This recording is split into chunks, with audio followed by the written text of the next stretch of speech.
Hi అండి. ఇడ్లీలోకి కానీ, దోసల్లోకి కానీ ఎంతో టేస్టీగా ఉండే టమాటా చట్నీని ఒకసారి ఈ విధంగా ట్రై చేయండి. చాలా అంటే చాలా టేస్టీగా ఉంటది. ముందుగా స్టవ్ ఆన్ చేసుకొని కళాయిలో 1 టేబుల్ స్పూన్ ఆయిల్ వేసుకోండి. ఆయిల్ హీట్ అయిన తర్వాత మీ కారానికి తగినట్లుగా పచ్చిమిర్చి, అలాగే వెల్లుల్లి, కొద్దిగా జీలకర్ర, కరివేపాకును కూడా వేసుకొని వీటిని మంచిగా ఫ్రై చేసుకోవాలి. వెల్లుల్లిని అయితే దంచుకొని వేసుకోండి.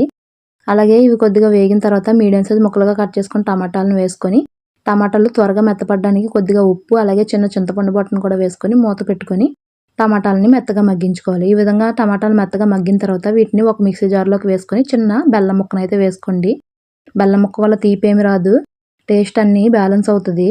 వీటిని మెత్తగా మిక్సీ పట్టుకున్న తర్వాత ఒక గిన్నెలోకి వేసుకోండి. ఇలా గిన్నెలోకి వేసుకొని మీ టేస్ట్‌కి తగినట్లుగా అయితే వాటర్ అడ్జస్ట్ చేసుకోండి.